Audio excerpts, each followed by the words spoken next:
தாவேகாவில் பனிப்போர். உழைத்தது நாங்க, பவர் அவங்களுக்கா? மாவட்ட செயலாளர்கள் வெர்சஸ் எம்எல்ஏக்களுடைய முட்டல். தமிழக அரசியல் வரலாற்றில் பல தசாப்த கால திராவிட அரசியல் இருதுருவ போட்டியை உடைத்திருந்து கோட்டையை கைப்பற்றி புதிய சாதனையை படைத்தது ஜோசப் விஜயோடைய தமிழக வெற்றி கழகம். அந்த கட்சியை ஆட்சி பொறுப்பேற்று சில வாரங்களே ஆகியிருக்கக்கூடிய நிலையில அதற்குள்ள கட்சியுடைய உட்கட்டமைப்புல ஒரு பெரும் புயல் வீச தொடங்கி இருக்கு. அதுதான் மாவட்ட செயலாளர்கள் மற்றும் புதிதாக தேர்ந்தெடுக்கப்பட்ட சட்டமன்ற உறுப்பினர்கள் இடையேயான பனிப்போர். என்ன நடந்தது விரிவா பார்ப்போம். தேர்தல் முடிந்து புதிய அரசு அமைந்து மக்கள் நலத்திட்ட பணிகள் முடுக்கிவிட்டிருக்கக்கூடிய நிலையில அடிமட்ட தொண்டர்கள் முதல் மாவட்ட பொறுப்பாளர்கள் வர எழுந்திருக்கக்கூடிய இந்த அதிருப்தி தற்போது சென்னை பனையூர் தலைமையகம் வர பலமா எதிரொலிக்க தொடங்கி இருக்கு. தாவேக்கு ஆரம்பிக்கப்பட்ட காலத்துல இருந்து கட்சிக்கு கிளை நற்பணி மன்றங்களை ஒருங்கிணைத்து சொந்த பணத்தை செலவழித்து பூத் கமிட்டிகளை அமைத்தவர்கள் மாவட்ட செயலாளர்கள்.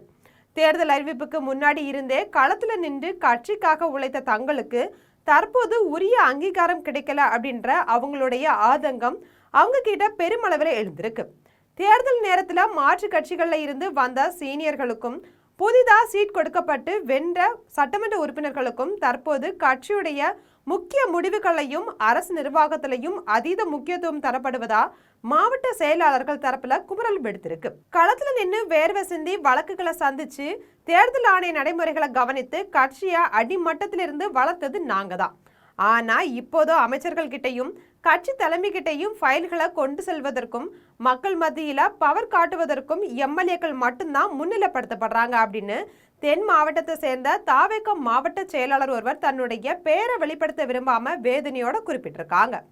தற்போது மாவட்ட செயலாளர்களுக்கும் எம்எல்ஏக்களுக்கும் இடையே இருக்கக்கூடிய புகைச்சலை ஏற்படுத்தியிருக்கக்கூடிய முக்கிய புள்ளிகள் யாருன்றதை பார்க்கலாம்.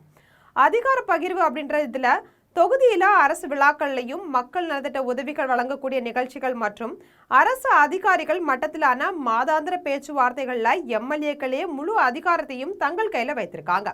இதனால மாவட்ட செயலாளர்கள் தங்கள் செல்வாக்கை இழந்து வராங்க. தங்களை வெறும் போஸ்டரிட்ட நபர்களாகவும் கூட்டங்களை கூட்டும் கூட்டமா மட்டும்தான் எம்எல்ஏக்கள் நடத்த பாக்குறாங்க அப்படின்னு மாவட்ட செயலாளர்களோட முக்கிய குற்றச்சாட்டா இருக்கு. அடுத்து வர இருக்கக்கூடிய உள்ளாட்சி தேர்தலில் தங்களுக்கு நெருக்கமானவங்களுக்கே சீட் வாங்கி தரணும் அப்படின்னு இரு தரப்பும் இப்போதே தீவிரமா காய் நகர்த்த தொடங்கியிருக்காங்க. மாநகராட்சி மேயர், நகராட்சி தலைவர் மற்றும் கவுன்சிலர் சீட்டுகளுக்கு எம்எல்ஏக்கள் தங்களுடைய சொந்த ஆதரவாளர்களை சிபாரிசு செய்வதை மாவட்ட செயலாளர்கள் கடுமையாக எதிர்க்கிறாங்க. இதனால கட்சிக்குள்ளாடி கோஷ்டி பூசல் அதிகரிக்கும் அபாயமும் ஏற்பட்டிருக்கு. கட்சி தலைவர் மற்றும் முதல்வர் விஜய நேரடியா சந்திச்சு பேசுறதுக்கு எம்எல்ஏக்களுக்கு இருக்கக்கூடிய முன்னுரிமை மாவட்ட செயலாளர்களுக்கு மறுக்கப்படுவதா புகார் எழுந்திருக்கு. தங்களுடைய கோரிக்கைகள் மற்றும் கள நிலவரங்களை முதல்வருக்கு நேரடியா கொண்டு சேர்க்க முடியாம இடைத்தரகர்கள் தலையீடு இருப்பதாகவும் மாவட்ட செயலாளர்கள் வருத்தத்துல இருக்காங்க. எரியக்கூட நெருப்புல எண்ணெயும். தமிழக வெற்றி கழகம் வரலாற்று சிறப்புமிக்க வெற்றியை பெற்று ஆட்சி அமைத்த பிறகு மாற்று கட்சிகள்ல இருந்து பல முன்னாள் முக்கிய நிர்வாகிகள், முன்னாள் அமைச்சர்கள் தாவேகா நோக்கி படையெடுத்து வராங்க. இப்படி புதிதாக இணையக்கூடிய நிர்வாகிகளுக்கு மாவட்ட அளவிலான வாரிய பதவிகளோ அல்லது கட்சியுடைய முக்கிய பொறுப்புகளோ வழங்கப்படலாம் அப்படின்ற பேச்சு அரசியல் வட்டாரத்துல பலமா அடிபடுது. இது ஆரம்பத்திலிருந்தே விஜயை மட்டுமே நம்பி எந்தவித எதிர்பார்ப்பும் இல்லாம உழைத்த அடிமட்ட தொண்டர்கள் மற்றும் ஆரம்ப கால மாவட்ட செயலாளர்கள் மத்தியில பெரும் பாதுகாப்பின்மையை உருவாக்கி இருக்கு. கட்சி வளர்த்த பிறகு அதிகாரம் தேடி வந்தவங்களுக்கு சிவப்பு கம்பள வரவேற்பா? தேர்தல் சமயத்துல பல இன்னல்களை தாங்கி ரிசார்ட் அரசியல் வர கொண்டு போய் கட்சியை தாங்கி பிடித்த மூத்த நிர்வாகிகளை ஓரங்கட்டுவது முறையா அப்படின்ற அதிருப்தி குரல் கட்சியுடைய அடிமட்ட தொண்டர்கள் வர ஒலிக்க தொடங்கி இருக்கு. இந்த உட்கட்சி பணிப்போர் நாளுக்கு நாள் எல்லை மீறி செல்வதா உளவுத்துறை மூலமாகவும் கட்சியுடைய மூத்த பொதுச் செயலாளர் மூலமாகவும் முதல்வர் விஜய் கவனத்திற்கு விரிவாக கொண்டு செல்லப்பட்டிருக்கு. புதிதாக ஆட்சி பொறுப்பேற்ற அரசுக்கு இது போன்ற உட்கட்சி பூசல்கள் பெரும் பின்னடைவை ஏற்படுத்தக்கூடும் அப்படின்றத அவர் நன்கு உணர்ந்திருக்காங்க.